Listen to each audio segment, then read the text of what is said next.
Topic Linux command के बारे में। तो लिनक्स कमांड क्यों पढ़ेंगे? मतलब जब लिनक्स में जैसे कुछ ऐसे ऑपरेटिंग सिस्टम है, लिनक्स के कुछ ऐसे डेस्ट्रो हैं जिनमें आपको GUI फॉर्मेट मिलता है, मतलब डेस्कटॉप वर्जन मिलता है, जैसे मिंट में भी दिया रहता है। तो हम लिनक्स कमांड क्यों पढ़ेंगे? मतलब जैसे कि इसमें विंडोज़ में रहता है कमांड प्रॉम्प्ट ऑप्शनल रहता है, इसी तरह से इसमें भी ऑप्शनल रहता है। लेकिन आपको ये पता होना चाहिए कि लिनक्स जो हमारे सर्वर साइड ऑपरेटिंग सिस्टम होती हैं, जो भी सर्वर पर ऑपरेटिंग सिस्टम होती हैं, उनमें लिनक्स ही इंस्टॉल रहता है, क्योंकि because of its security features, इसकी सिक्योरिटी फीचर की वजह से हम लिनक्स वहाँ सर्वर पे यूज करते हैं। तो इसलिए लिनक्स की बहुत ज़्यादा इंपॉर्टेंस होती है कमांड की स्पेशली, और ओबियसली यूज करेंगे। तो चलते हैं, पहले जानते हैं कमांड क्या होती हैं। तो कमांड क्या होता है? एक इंस्ट्रक्शन होता है जो हम कंप्यूटर पे कीबोर्ड के थ्रू कमांड प्रॉम्प्ट, विंडोज़ में उसे कमांड प्रॉम्प्ट कहते हैं, और Mac operating system and Linux में उसे हम टर्मिनल बोलते हैं। तो टर्मिनल पर क्या करेंगे, कीबोर्ड से एक इंस्ट्रक्शन टाइप करेंगे, जो इंस्ट्रक्शन को सेल जो होता है, सेल के बारे में पढ़ चुके हैं। सेल क्या होता है? यूजर और कर्नल के बीच में इंटरफेस होता है, जो उस कमांड को इंटरप्रेट करेगा। इंटरप्रेट करने के बाद कर्नल को सेंड करेगा, और कर्नल क्या करेगा, उस कमांड को राइट हार्डवेयर के पास भेजेगा। राइट हार्डवेयर से फिर वो भी, जैसे कि मान लीजिए हमें प्रिंटर एक्सेस करना है, तो प्रिंटर एक्सेस हो जाएगा, कर्नल उसको एक्सेस कर देगा, ये रहता है। अब जो सेल कमांड होती हैं दो प्रकार की होती हैं, इंटरनल एंड एक्सटर्नल। इंटरनल होती हैं जो इंटरनल फाइल्स के लिए यूज की जाती है। एक्सटर्नल जो होती हैं हमारी, जैसे एक्सटर्नल डिवाइसेस होती हैं, उनके लिए यूज की जाती हैं। और बाय डिफ़ॉल्ट हम Bourne again shell Bash use करते हैं, ये भी हम लोग जानते हैं बैश क्या होता है। तो चलिए स्टार्ट करते हैं। जो लिनक्स की कमांड होती हैं वो डिपेंड ऑन द कंडीशन, और मतलब डायरेक्टरी के लिए, डिवाइस के लिए अलग अलग तरह की होती हैं, कुछ फ़िल्टर्स होते हैं। तो हम आज के टॉपिक में जानेंगे mkdir कमांड के बारे में, और जो भी डायरेक्टरी से रिलेटेड कमांड है उनके बारे में। तो डायरेक्टरी क्या होती है? डायरेक्टरी बेसिकली एक फ़ोल्डर कह सकते हैं, सब फोल्डर कह सकते हैं, एक ड्राइव भी कह सकते हैं। तो वो डायरेक्टरी होता है। तो सबसे पहले रहेगा कि डायरेक्टरी को हम क्रिएट कैसे करते हैं। तो लिनक्स की जो पहली है mkdir। के मीन्स होता है make, dir means directory. Directory को हम बनाते कैसे हैं, तो उसके लिए हम स्टडी करते हैं, उसे बोलते हैं mkdir कमांड। mkdir कमांड होती है, उसमें 3 ऑप्शन रहते हैं। और मतलब क्या रहता है कि mkdir लिखा, उसके बाद ऑप्शन लिखेंगे, ऑप्शन के बाद हम कमांड का नाम लिख देंगे। अभी प्रैक्टिकल करके देखेंगे। तो mkdir के बाद अगर पेरेंट लिखा है, तो इसका मतलब ये है कि आप पेरेंट की डायरेक्टरी का वही सेम रहेगा, और उसके चाइल्ड का भी सेम रहेगा। मतलब 2 नेम सेम नाम की डायरेक्टरी आप क्रिएट कर सकते हैं। जैसे मान लीजिए फोल्डर OS नाम का फोल्डर है, OS के अंदर फिर OS नाम का फोल्डर आप क्रिएट कर सकते हैं P के द्वारा। अदरवाइज अगर P नहीं लगाएंगे तो वो एरर शो करेगा। तो ये बेनिफिट होता है P ऑप्शन का। mkdir B मीन्स परबज। इसका मतलब ये होता है कि जब भी हम नई डायरेक्टरी क्रिएट करेंगे, B ऑप्शन लगा देंगे, तो वो उसमें लिख के आएगा क्रिएटेड, जिस नाम की डायरेक्टरी क्रिएट हो गई है। इसका भी प्रैक्टिकल देखेंगे।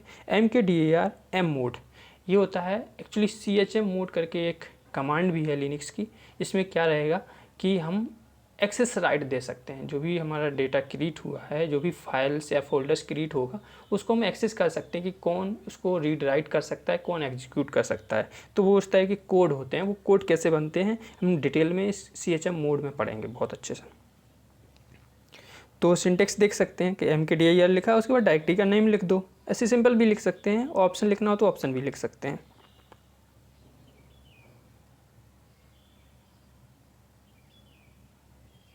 हाँ, अगर डायरेक्टरी को पाथ नहीं दे रहे हैं तो डायरेक्टरी कहाँ क्रिएट होगी? बाय डिफ़ॉल्ट करंट डायरेक्टरी में, जिसमें आप करंट में होम डायरेक्टरी में जिसमें भी हैं, उसी में वो एक नई डायरेक्टरी क्रिएट हो जाएगी। अगर पाथ देंगे तो पाथ पर क्रिएट होगी।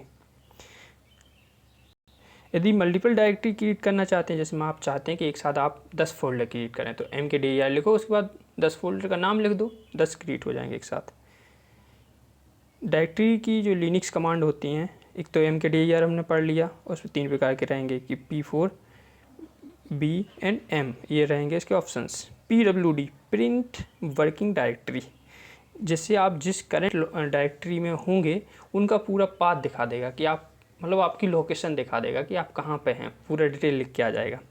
CD चेंज डायरेक्टरी, इससे क्या रहेगा कि आप एक डायरेक्टरी से दूसरी डायरेक्टरी में आसानी से जा सकेंगे। जैसे आप मान लीजिए डेस्कटॉप वर्जन पे हैं तो आप क्या करेंगे, माउस से क्लिक करेंगे। मान लीजिए कोई फोल्डर ऐसा है जो मान लीजिए DEF, आपके में 3 ड्राइव हैं, ठीक है, कोई फोल्डर डी में है, उससे आप तुरंत F के किसी फोल्डर में जाना चाहते हैं तो उसमें क्या करने हैं, आप माउस से क्लिक करेंगे इधर उधर। लेकिन इसमें क्या रहेगा, CD लिखेंगे और डायरेक्ट उस फोल्डर का नाम लिख देंगे, आप वहाँ पहुँच जाएंगे आसानी से। तो ये बेनिफिट रहता है चेंज डायरेक्टरी। LS, इसका मतलब होता है लिस्ट डायरेक्टरी, मतलब जो भी डायरेक्टरी हैं उन्हें लिस्ट करना होता है इसमें। RMDIR, लिस्ट का मतलब कुछ नहीं है कि जो भी डायरेक्टरी आपके फोल्डर में प्रेजेंट में हैं उनको शो कर देगा कि इतनी सारी डायरेक्टरी हैं। RMDIR, RM मीन्स होता है रिमूव, DR मीन्स डायरेक्टरी, तो डायरेक्टरी को रिमूव करना, डिलीट करना, आप डिलीट कर सकते हैं इस कमांड के द्वारा। कमांड क्या होती हैं ये हम जान चुके हैं। लिनक्स पाथ कंप्लीशन, ये मतलब ये बताता है, ये एक्चुअली हमें हेल्प करता है कि जैसे मान लीजिए फोल्डर का नाम बड़ा है तो क्या करेंगे, MKDIR लिखेंगे, जो भी लिखना है। जैसे CD लिखा, CD MKDIR में नहीं काम करेगा, CD में करेगा। जैसे आपको डायरेक्टरी चेंज करनी है तो CD लिखें, उसके बाद जैसे मान लीजिए आपकी फ़ाइल का नाम है ऑपरेटिंग सिस्टम, तो सिर्फ OP लिखेंगे, OP के बाद आप टैब क्लिक कर देंगे तो अपने आप कमांड ऑटो लिख जाएगी और काम कर जाएगी। हाँ, जो लिनक्स की कमांड होती हैं वो केस सेंसिटिव होती हैं। इससे OS नाम की आप 4 फोल्डर बना सकते हैं, मतलब चारों, दोनों लेटर कैपिटल में, दोनों लेटर स्मॉल में, फर्स्ट लेटर कैपिटल में सेकंड स्मॉल में, या फर्स्ट स्मॉल में सेकंड कैपिटल में, इस तरह से केस सेंसिटिव होता है। HTML क्या होता है, केस सेंसिटिव नहीं होता, मतलब उसमें आप चाहे तो कैपिटल में लिखें या स्मॉल में लिखें, उसका मतलब एक ही रहता है। लेकिन लिनक्स में बहुत ज़्यादा डिफरेंस है केस सेंसिटिव, मतलब अगर आप कैपिटल R लिख रहे हैं उसका कुछ मीनिंग अलग है कमांड में, और स्मॉल R लिख रहे हैं उसका मीनिंग कुछ और है, तो ये डिफरेंस रहता है इसमें। LS डायरेक्टरी, LS डायरेक्टरी को थोड़ा डिटेल में पढ़ लेते हैं। LS डायरेक्टरी का मतलब क्या होता है, इसे लिस्ट कमांड बोलते हैं, जो क्या करता है कि जितनी भी लिस्ट हैं फोल्डर्स की डायरेक्टरी उन्हें शो कर देता है। तो पहला है LSA, ये क्या करेगा, चाहे तो आपकी हिडन फाइल्स हों, नॉन हिडन फाइल्स हों, सबको शो कर देता है। अभी प्रैक्टिकल करके देखेंगे हम। LSL, ये क्या करता है, लॉन्ग, L for लॉन्ग या लार्ज, जिसमें क्या रहेगा कि जो भी ग्रुप फोल्डर्स है और ओनर फोल्डर्स है उनका एड्रेस दिया रहेगा, और उस तरह से फिर उसका डेटा साइज दी रहेगी, डेट दी रहेगी, टाइम दिया रहेगा और डायरेक्टरी का नाम दिया रहेगा। तो इतनी सारी इन्फॉर्मेशन इसमें रहती हैं। LSLN, इसमें क्या रहता है कि जो भी ग्रुप आईडी है वो आ जाती है इसमें। LSHS, ये क्या कर देता है कि जो भी रहेंगी हमारी फाइल डायरेक्टरीज उनको शॉर्ट ऑर्डर में लिख देता है, कि सबसे ऊपर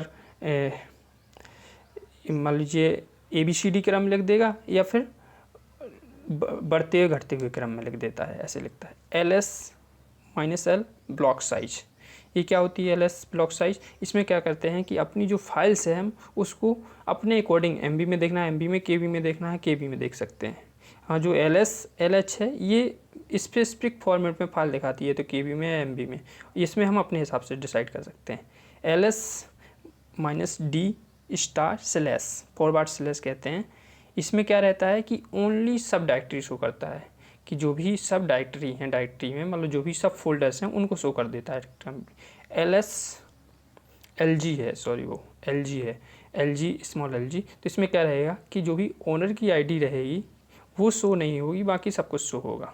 LSLG में होता है कि ग्रुप आईडी शो नहीं होती, बाकी सारा डेटा शो होता है, ग्रुप इन्फो। LSN, इसमें ग्रुप आईडी ओनर आईडी रहती है एड्रेस की जगह। LS कलर, इसमें हम कलर के लिए 2 ऑप्शन होते हैं, नेवर मतलब कलर नहीं आपको शो करना, मतलब प्रिंट करना है जो भी आपकी फोल्डर्स हैं शो करने हैं, या फिर उन्हें ऑटो कर दो, ऑटो में क्या रहेगा कलरफुल दे देंगे वो। LSLI, ये क्या करता है, लिस्ट, LI मीन्स होता है लिस्ट, इसमें क्या रहेगा कि जो फाइल्स इंडेक्स है वो फर्स्ट कॉलम में दिखा देगा, कि जो भी फाइल का इंडेक्स नंबर है वो पहले कॉलम में आ जाएगा। LSP, ये क्या करता है, डायरेक्टरी को आइडेंटिफाई करता है कि आप कौन सी डायरेक्टरी में। LSR, ये डायरेक्टरी को रिवर्स ऑर्डर में प्रिंट करता है। LSR कैपिटल R, इसमें क्या रहता है कि जो भी हमारी डेटा डायरेक्टरी हैं उन सब डायरेक्टरी को भी साथ में प्रिंट शो करता है, मतलब सब डायरेक्टरी के डेटा को भी शो करता है, मतलब पूरा डिटेल देख सकते हैं आप कि क्या डायरेक्टरी है, एक तरह से ट्री स्ट्रक्चर बन जाएगा। एल एक्स मीन्स होता है एक्सटेंशन, कि जो भी फाइल का एक्सटेंशन है वो एक ऑर्डर में देखेगा कि पहले मान लीजिए इमेज फाइल हो गई है, फिर उसके बाद ऑडियो, फिर उसके बाद वीडियो कह सकते हैं, उसके बाद सॉफ्टवेयर, इस तरह से रहेगा। LSLT, ये जो इसमें फाइल शो होंगी, फोल्डर शो होंगे, वो हमारे टाइम के अकॉर्डिंग शो होंगे, कि या तो हम घटते हुए क्रम में या बढ़ते हुए क्रम में लिख सकते हैं। LS टिल्ड, ये टिल्ड स्पेशल कैरेक्टर है जो क्या करता है कि जो भी होम डायरेक्टरी में कंटेंट है उनको शो करता है। LS डॉट और फॉरवर्ड स्लैश, इसका मतलब होता है कि हम जो भी रूट डायरेक्टरी है, पेरेंट डायरेक्टरी है, उसका कंटेंट शो करेगा। LS माइनस वर्जन, ये माइनस वर्जन है, ये वर्जन शो करता है कि आपके सॉफ्टवेयर का टर्मिनल का कौन सा वर्जन यूज कर रहे हैं, ये बताता है, या कमांड का वर्जन बताएगा। अब प्रैक्टिकल करके देखते हैं।